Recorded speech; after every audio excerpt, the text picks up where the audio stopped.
Hey, I'm Epherial. I originally planned for this channel to be a gaming channel as an outlet for me to play new games, but things didn't really go exactly to plan. And after taking a year off, I'm now posting to YouTube. After taking a year off from posting to YouTube, I've made a decision. This will still be a gaming channel, but first it'll be something more. I've always had issues committing to something, starting a task and just dropping out of it. I'm never really able to hold myself accountable. I've tried everything. Setting reminders on my phone, using rewards to reward myself for sticking with the task. But everything falls through. I mean, just looking at the channel can tell you that. One video posted a year ago. I think the reason I didn't immediately jump to stay uploading is because, frankly, I was uploading for the wrong reasons. I was looking at it as an obligation, a job that needed to be done. And if I wasn't funny enough, if I didn't talk enough, if my content wasn't entertaining enough, nobody would watch. I would be a failure. I'd never make it. And everything I was doing is not worth it. But that's not true. I think YouTube as a whole is so much better when the creators posting are doing it as a hobby, not as a job to put food on the table. So here I am, giving it another go, not throwing in the towel yet. But how does all of this relate? Why I'm back, where this channel is going, and how exactly it will hold me accountable. The truth is, I don't think it will hold me accountable. This could just be another thing to the list of things that I've dropped out of, that I didn't commit to, something to just weigh me down some more. But I don't care. I want to post on YouTube as much as I can about things that I like. I don't care if I think the video will do good.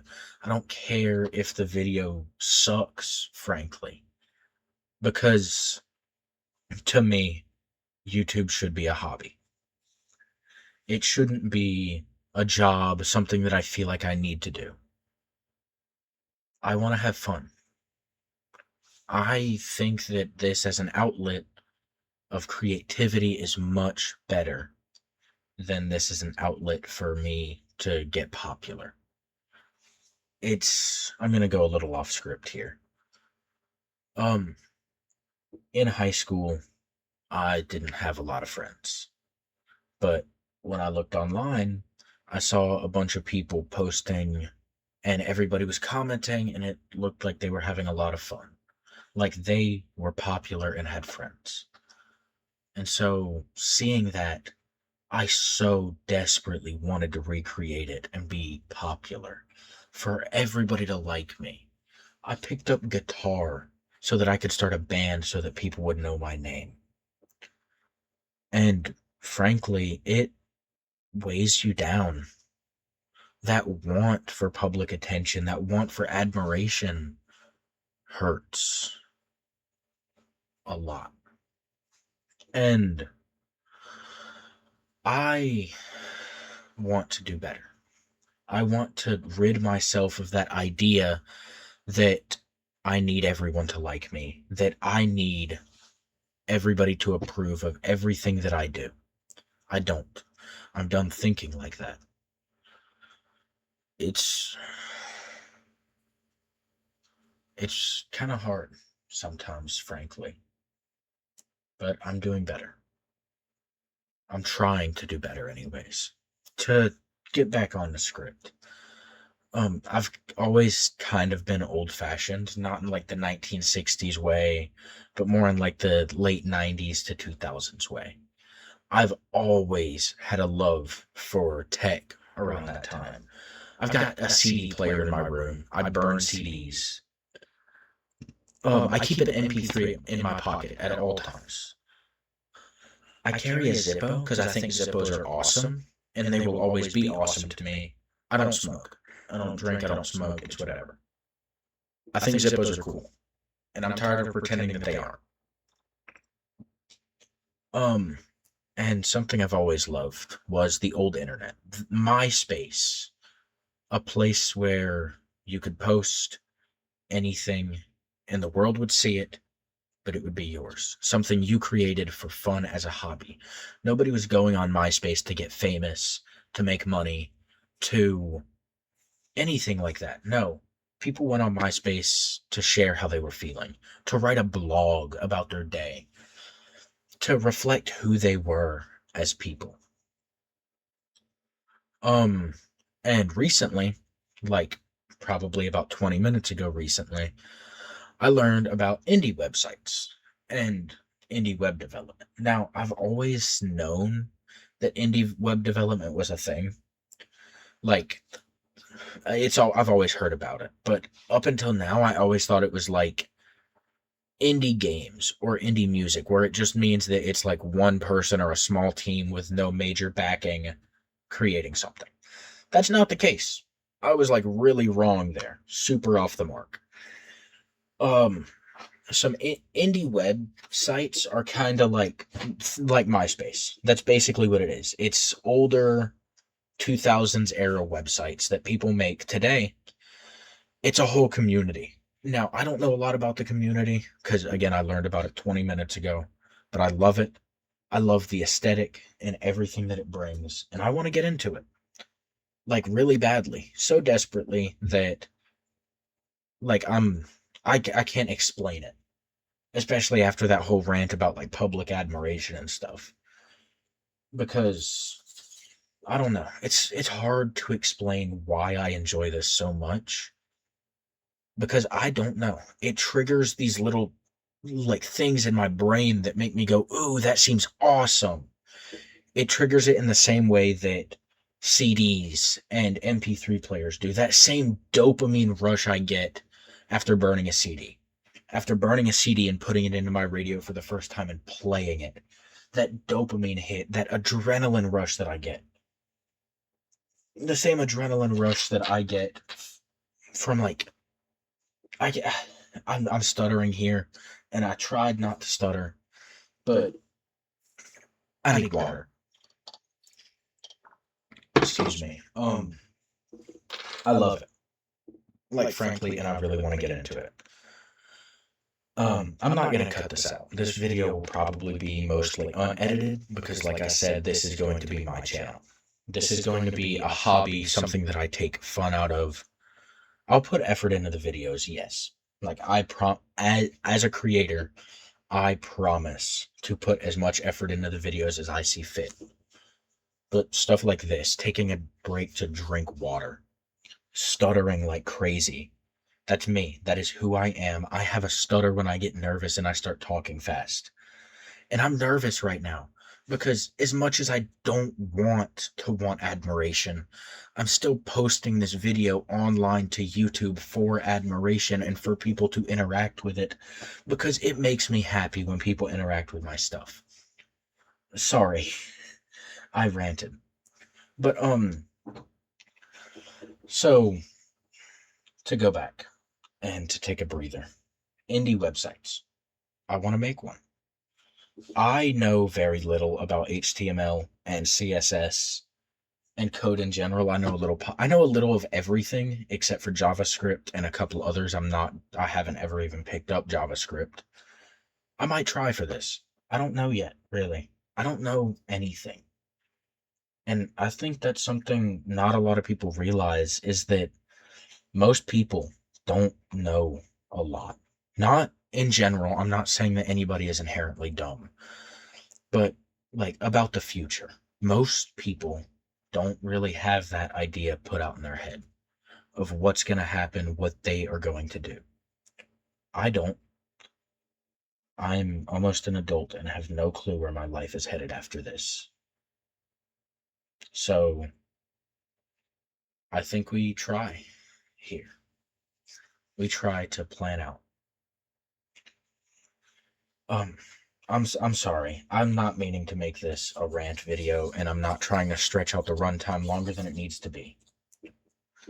To continue, I want to build an indie website, and I will spend however long it takes building said indie website. It could take a week, it could take 2 weeks, it could take a month, it could take 3 days. I don't care. However long it takes, I will document it here. There are a few rules that I want to follow. All of the code that is written will be my original work, all of it hand typed. There will be no script kiddies. Which, if you don't know, a script kiddie is somebody who takes code offline and just copy pastes it and has no idea how it works or who wrote it or what it should be doing. No, I used to do that a lot. I used to kind of be a script kiddie, and I think it's acceptable to an extent, but similar to tracing. When I was younger, I would trace drawings as a way to get better. I would never publish these or post them or claim them as my own because they weren't mine. It was used as an outlet to get better and figure out how things would work like that. And I think it's similar to that. Again, I understand a lot of artists have their views on tracing art, and even if you don't claim it as your own, they see it as an insult. I don't. Also, this avatar that I'm using isn't my art. I'll get into that later. But like I said, all of the code written for this website will be my original work. Everything made in this site will be a reflection of who I am as a person. I'm a punk rocker, an artist. I like to I like to take I like to do photography. I like to create things with my own two hands. I'm an aspiring software developer. I 3D print for fun. I read. I love to read. I'm a gamer. I play video games. I play D&D. I'm a nerd. I modded my DS like 2 months ago because I thought it would be fun. And then as soon as I did that, I modded my PSP. I do pottery. I like to paint pottery, okay? I'm just spilling everything out there about who I am. I like to cook. I want to learn how to cook, and I want to learn how to be a really good cook. It would make me feel good about myself to be a great cook like that. I like the rain. I love the rain so much. And indie games. One of my favorite games of all time is an indie game called Until Then. It is a beautiful story-driven game, and I love it so much that it hurts. I haven't finished the game because I don't want it to end. I'm sorry. This is I'm stuttering and it's a lot, but that's who I am. And I want everybody to know that off rip. If you're not cool, or if you don't like a person sitting here talking to you about everything he loves, and stuttering, and he can't formulate words sometimes, and it stutters and it comes out all wrong. That's who I am. And if you don't like that, that's okay. But I like that. Or at least I'm trying to like that. I'm trying to be somebody that I like. To continue, it's taken me 4 minutes to get through 2 rules, and there's 7 of these things. We're going to be here all night. Number 3, I want my website to have an independent feel. A lot like MySpace, a lot like older websites used to look.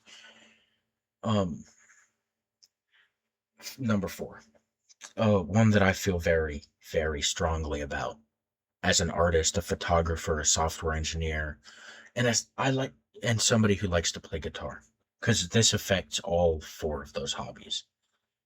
If I ever resort to using AI, I have failed. I throw in the towel, and I admit defeat as a person, an artist, a web developer, everything, and I delete the channel. I will never resort to AI. AI is a plague that has ruined these spaces for real people. The other day when I told somebody that I was getting into web development and creating a website for the first time, a couple days ago, before I even knew what an indie site was, I wanted to mess around with CSS and HTML, so I was just goofing off with that and making a little baby website. Somebody told me, "Oh, why don't you just get AI to do that for you instead?" And it it affected me on such a deep level of pain that somebody could talk like that about something that I was so passionate about and minimize it to just get AI to do it for you. Um, I hate AI with a passion. I, but that's not entirely true. I like AI, not for use, not for to replace artists or to use to create anything. AI should never, ever, ever be used to create. Not to mention what it does to the environment. AI should always be a tool. I do game development sometimes. And I'm about to sneeze, hold up. Excuse me. I do game development sometimes. And if anybody here has ever dabbled in game development, pretty you can have your not NPCs, but you can have your enemies and stuff run off of an AI where they have like their own way of thinking, stuff like that. A very, very popular example of this would be the neighbor in Hello Neighbor. Every time you're caught by him, he changes up his pathing a little bit, changing up where he looks for you as a player. Stuff like that. I think that's awesome. I love AI used like that. And I think that's how AI should be used. In my opinion, I don't think it should be used for anything other than that. Um, People were making art with fire, a stick, and a cave wall. I can make art with dirt. Like right now, I can go outside, pick up some dirt, dump water into it, and paint onto the concrete. With dirt.